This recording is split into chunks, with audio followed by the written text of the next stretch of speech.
Hi everyone. Foundation examinations ഒക്കെ കഴിഞ്ഞു അല്ലേ? അപ്പോൾ എക്സാമിൻ്റെ ടെൻഷനൊക്കെ കഴിഞ്ഞപ്പോൾ വല്ലാത്തൊരു മനസ്സമാധാനം ഫീൽ ചെയ്യുന്നുണ്ടാവും. അതെല്ലാവർക്കും ഉള്ളതാണ്.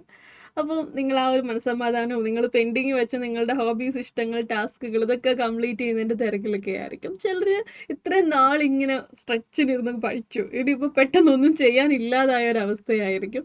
പല കാറ്റഗറി ഉണ്ടാകും. സോ ഈ ഒരു ടൈമിൽ നിങ്ങൾ എന്ത് ചെയ്യുക എന്നുള്ള എൻ്റെ ഒരു ഒപ്പീനിയൻ അത് പറയാൻ വേണ്ടിയാണ് വന്നത്. നിങ്ങൾക്ക് അതിനേക്കാളും ബെറ്റർ പ്ലാൻസ് ഉണ്ടെങ്കിൽ definitely you must follow your plans. Because exam കഴിഞ്ഞിട്ടുള്ള ടൈമല്ലേ, റിസൾട്ട് വരെ എന്നുള്ളത് നിങ്ങൾക്കുള്ള ടൈമാണ്. നിങ്ങളതിൽ ചില്ല് ചെയ്തു. ഞാനടുത്ത് അധികം അഭിപ്രായം ഒന്നും പറയുന്നില്ല.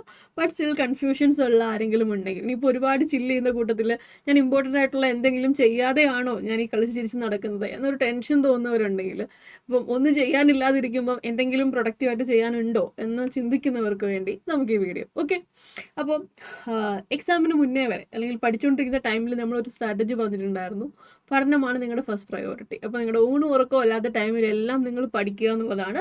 ബട്ട് ഡെയിലി നിങ്ങൾ 6 hours പഠിക്കാൻ മാറ്റി വെക്കുന്നതിന് പകരം ഒരു 1 hour നിങ്ങൾക്ക് ഇഷ്ടമുള്ള കാര്യങ്ങൾ ചെയ്യാൻ വേണ്ടി മാറ്റി വെക്കണം. അങ്ങനെയല്ലേ നമ്മൾ പ്ലാൻ ചെയ്തത് പഠിക്കുന്ന സമയത്ത്? അല്ലെങ്കിൽ കംപ്ലീറ്റ്ലി പഠിത്തം മാത്രമായി പോകുമ്പോൾ ഇച്ചിരി ബോറടിക്കും. സോ എല്ലാ ദിവസവും നിങ്ങൾക്ക് വരാൻ പോകുന്ന ഡിസ്ട്രാക്ഷൻസ്, അത് ചിലപ്പോൾ ഒരു വീഡിയോ കാണലാവാം, മൂവി കാണലാവാം, ഗാർഡനിങ് ആവാം, ആർട്സ് ആവാം, വാട്ടെവർ, അതിനെല്ലാം നിങ്ങൾക്കൊരു ടൈമുണ്ട്. അപ്പോൾ എല്ലാ ദിവസവും നിങ്ങൾക്ക് അത് ചെയ്ത് പോകാം. അപ്പോൾ നിങ്ങൾ അധികം ഡീമോട്ടിവേറ്റഡ് ആവാതെ പോകുമെന്ന് പറഞ്ഞില്ലേ, അതേ സ്ട്രാറ്റജിയുടെ നേരെ ഓപ്പോസിറ്റ് അതാണ് നമ്മളിപ്പോൾ എടുക്കാൻ പോവുക. നിങ്ങളുടെ ഫസ്റ്റ് പ്രയോറിറ്റി ചില്ലിങ് ആണ്. കംപ്ലീറ്റ്ലി തകർത്ത് കളിച്ച് നിങ്ങൾക്ക് ഇഷ്ടമുള്ള കാര്യങ്ങളൊക്കെ ചെയ്ത് നിങ്ങൾ അടിപൊളിയായിട്ട് എൻജോയ് ചെയ്ത് ഹാപ്പി ആയിട്ടിരുന്നു ഈ ടൈം. എക്സാം ഒക്കെ കഴിഞ്ഞതല്ലേ, പക്ഷെ ഒരു 1 hour നിങ്ങൾ മാറ്റി വെക്കണം. തുടങ്ങി പഠിക്കണം എന്ന് പറയുന്നു. പഠിക്കണം എന്നല്ല പറയുന്നത്, കംപ്ലീറ്റ്ലി ഒരു കളി ചിരി മാത്രമായിട്ട് നിങ്ങളൊരു 1 week അല്ലെങ്കിൽ 1.5 week നിങ്ങൾ ചില്ല് ചെയ്തു. അത് കഴിയുമ്പോൾ നിങ്ങൾ എന്ത് ചെയ്യണം, റിസൾട്ടിന് മുന്നേ ഉള്ള ഒരു 2 weeks ഒക്കെ നിങ്ങൾ എന്ത് ചെയ്യുന്നതായിരിക്കും ബെറ്റർ എന്നുള്ളതാണ്. അപ്പോൾ അതിൽ നോക്കേണ്ട ഒരു കാര്യം, എനിവേ ഏത് എക്സാം കഴിഞ്ഞാലും എക്സാം കഴിയുമ്പോൾ 3 കാറ്റഗറി ഓഫ് കാൻഡിഡേറ്റ്സ് ഉണ്ടാകും. കിട്ടത്തില്ല എന്ന് ഏകദേശം സർട്ടൺ ആയ കാറ്റഗറി ഉണ്ടാവും, കിട്ടാനും കിട്ടാതിരിക്കാനും ചാൻസ് ഉണ്ടെന്ന് പറയുന്നവരുണ്ടാകും, ദെൻ കിട്ടും ഉറപ്പായ കാറ്റഗറിയും ഉണ്ടാവും. നമുക്കറിയാം ഫൗണ്ടേഷനിൽ 2 പേപ്പേഴ്സ് കംപ്ലീറ്റ്ലി MCQ ആയതുകൊണ്ട് തന്നെ നിങ്ങളുടെ ഈ ക്വസ്റ്റ്യൻ പേപ്പർ ഉണ്ട്, ആൻസർ കീ ഉണ്ട്. സോ നിങ്ങൾക്ക് എന്ത് ചെയ്യാൻ വേണ്ടി പറ്റും, ഒരു അസസ്മെൻറ്റ് നടത്തിയിട്ട് കിട്ടത്തില്ലെങ്കിൽ ആ ഒരു കാര്യത്തിലൊരു ഏകദേശം ഒരു തീരുമാനം ആക്കാൻ പറ്റും, സിൻസ് നിങ്ങൾക്ക് ഒരു ഫുൾ MCQ പേപ്പർ ഉള്ളതുകൊണ്ട്. ബട്ട് അക്കൗണ്ട്സിൻ്റെ ലോയുടെയും കാര്യത്തിലാണ് കൺഫ്യൂഷൻ. ബാക്കി 2 പേപ്പറും സേഫ് ആണെന്നുണ്ടെങ്കിൽ അത് നമുക്ക് ഇറ്റ് ഡിപ്പെൻസ് അല്ലേ, വാല്യുവേഷനും നമുക്കൊരു ഉറപ്പ് പറയാൻ പറ്റാത്ത സാഹചര്യം ചിലപ്പം വരും.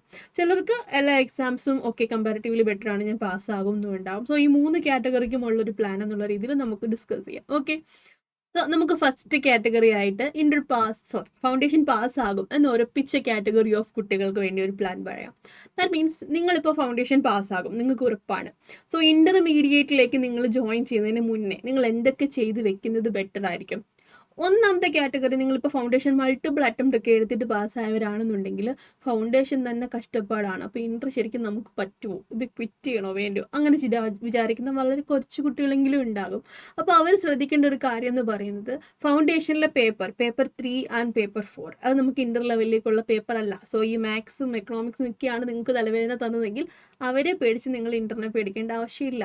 അതുപോലെ തന്നെ ഇന്ററിൽ ഫൗണ്ടേഷൻ ലെവലിൽ നിങ്ങൾ ലോയൊക്കെ പഠിക്കുമ്പം അതിനേക്കാളും വളരെ ഇൻട്രസ്റ്റിംഗ് ആയിട്ടുള്ള ലോ ആണ് ശരിക്കും ഇന്റർ ലെവലിലുള്ളത്.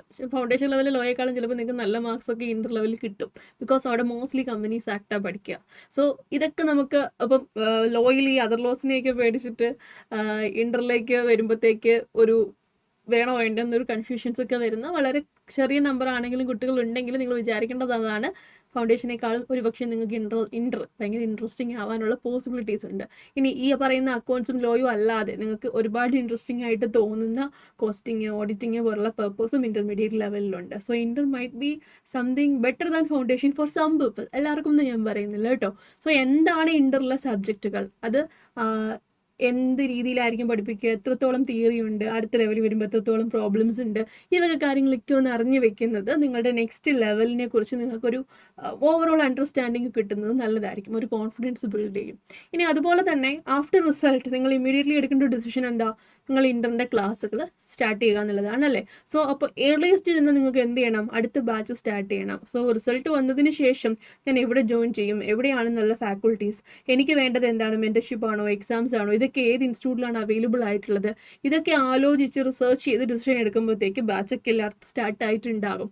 സോ ആ ഒരു ടൈപ്പ് ഓഫ് ഡിസിഷൻ മേക്കിങ്ങിന് നിങ്ങൾ ഈ ഒരു ടൈം യൂട്ടിലൈസ് ചെയ്യുക. നിങ്ങൾക്ക് ആ ഒരു റിസർച്ചിന് വേണ്ടി ഈ റിസൾട്ടിന് മുന്നേ ഉള്ള ടൈം യൂസ് ചെയ്യാമല്ലോ. നിങ്ങൾക്ക് എന്താണ് വേണ്ടത്, നിങ്ങളുടെ റിക്വയർമെൻറ്റ്സ് എന്താണ്, അത് എവിടെയാണ് അവൈലബിൾ ആയിട്ടുള്ളത്, ഏത് ടൈപ്പ് ഓഫ് ഫാക്കൾട്ടീസ് പല പല രീതിയിൽ ക്ലാസ് എടുക്കുന്നുണ്ടാകും. സോ ഏത് ടൈപ്പ് ഓഫ് ക്ലാസ്സസ് ആണ് നിങ്ങൾക്ക് വർക്ക് ആവുക. അപ്പോൾ ഡെമോ ക്ലാസ്സസ് അവൈലബിൾ ആണെങ്കിൽ ക്ലാസ്സസ് ഇതൊക്കെ നോക്കി ഡിസിഷൻ എടുക്കാൻ വേണ്ടി നിങ്ങൾ എക്സാമിന് റിസൾട്ടിന് മുന്നേ ഉള്ള ടൈം പ്രൊഡക്റ്റീവായിട്ട് യൂട്ടിലൈസ് ചെയ്യുക. ഓക്കെ, ഇനി റിസൾട്ട് വന്ന് പാസ്സാകുമോ ഫെയിലാകുമോ എന്ന് അത്ര ഉറപ്പില്ലാത്ത കുട്ടികളാണെന്നുണ്ടെങ്കിൽ, അല്ലെങ്കിൽ ഫെയിലാകും ഏകദേശം സർട്ടൺ ആയിട്ടുള്ള കുട്ടികളാണെന്നുണ്ടെങ്കിലും, നിങ്ങൾ ഈ ഒരു 1 വീക്ക് 1.5 വീക്ക് നല്ല രീതിയിൽ ചില്ല് ചെയ്തിട്ട് റിസൾട്ടിന് ഒരു 2 വീക്സ് മുന്നേ എങ്കിലും നിങ്ങൾ നിങ്ങളുടെ പഠിത്തം ഒന്ന് റീസ്റ്റാർട്ട് ചെയ്ത് വെച്ചോ. അതുകൊണ്ട് നിങ്ങൾക്ക് പ്രത്യേകിച്ച് നഷ്ടമൊന്നും വരാനില്ല. ബിക്കോസ് ഇനി റിസൾട്ട് വരുന്ന സമയത്ത് ഇൻ കേസ് നമുക്ക് വേസ്റ്റ് കേസ് സിനാറിയോ എടുത്തു കഴിഞ്ഞാൽ അത് നെഗറ്റീവ് ആണെങ്കിൽ നമുക്കതൊരു ഹാർട്ട് ബ്രേക്കിംഗ് ആയിരിക്കും അല്ലേ. നമ്മൾ കുറച്ച് ദിവസം എടുക്കും അതിൽ നിന്നൊക്കെ ഒന്ന് റിക്കവർ ചെയ്ത് വരാൻ. ഇനി നമ്മൾ അത് കഴിഞ്ഞിട്ടൊന്ന് പഠിക്കാൻ തുടങ്ങിയാലും ആ ഇനിഷ്യൽ ഒരു സ്റ്റാർട്ടിങ് ട്രബിൾ എന്നൊക്കെ നിങ്ങൾ പറയില്ലേ, അതുപോലെ കുറച്ച് ദിവസങ്ങളും കൂടെ ഒക്കെ പോകും. നമുക്കറിയാം മറ്റേത് പണ്ടത്തെ പോലെ 6 months കൂടുമ്പോഴല്ല എക്സാം, 4 months കൂടുമ്പോൾ എക്സാംസ് ഉണ്ട്. അതുകൊണ്ട് തന്നെ റിസൾട്ട് വന്ന് 2 വീക്സിനുള്ളിൽ നിങ്ങൾ അടുത്ത എക്സാമിങ് എത്തി. അപ്പോൾ ആ ഒരു വളരെ കുറച്ച് ടൈം, അതിനകത്ത് ഒരു ദിവസം പോലും വേസ്റ്റ് ആവാതെ പഠിച്ചാലായിരിക്കും നമുക്ക് ഇത്തവണ കിട്ടാതെ പോയി അടുത്ത തവണ കിട്ടും എന്ന് ഉറപ്പിക്കാൻ പറ്റുക. സോ നിങ്ങൾ നേരത്തെ ഒന്ന് പഠിച്ചു തുടങ്ങുവാണെങ്കിൽ റിസൾട്ട് വരുന്ന സമയത്ത് നിങ്ങൾ ഓൾമോസ്റ്റ് വലിയ കുഴപ്പമില്ലാത്തൊരു പോർഷൻസ് പഠിച്ചിട്ടുണ്ടാകും. ആ സ്റ്റാർട്ടിങ് ട്രബിളിൻ്റെ പ്രശ്നങ്ങളൊന്നും നിങ്ങൾക്ക് പിന്നീട് വരത്തില്ല.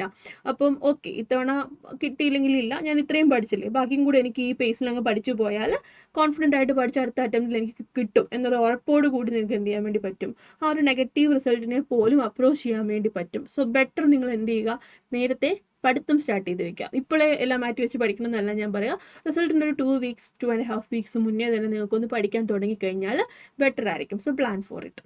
അപ്പോൾ ഇതിൻ്റെ ഇടയിൽ പാസ്സാകുമോ ഫെയിലാകുമോ, നമ്മുടെ കയ്യാലപ്പുറത്ത് തേങ്ങ പോലെയാണ് എൻ്റെ റിസൾട്ട് ഇരിക്കുക എന്ന് പറയുന്ന കാറ്റഗറിയിൽ നിങ്ങൾ ശ്രദ്ധിക്കേണ്ട കാര്യം, നിങ്ങൾക്ക് ഇച്ചിരി വർക്ക്ലോഡ് കൂടുതലായിരിക്കും. നിങ്ങളിത് രണ്ടും ഒന്ന് ചെയ്യാൻ വേണ്ടി നോക്കണം. നിങ്ങൾ നേരത്തെ തന്നെ ഒന്ന് പഠിച്ചു തുടങ്ങുകയും വേണം. ഇനി അതിൻ്റെ കൂടെ ഇൻ്ററിൽ ഏതാണ് ബെറ്റർ എന്നുള്ള രീതിയിലുള്ള റിസർച്ചും കാര്യങ്ങളും ഒന്ന് പാരലി കൊണ്ടുപോകാൻ വേണം. ഇതൊന്നും അധികം ടൈം എടുക്കുന്ന കാര്യങ്ങളൊന്നുമല്ല. നിങ്ങൾ എന്താണെങ്കിലും വൈകുന്നേരം ഈവനിങ്ങിലേക്ക് ഇരിക്കുന്ന ടൈമിൽ യൂട്യൂബിൽ സ്ക്രോൾ ചെയ്യാറുണ്ടാകും, ഷോർട്സും റീൽസും ഒക്കെ കണ്ടു തള്ളാറുണ്ടാകും.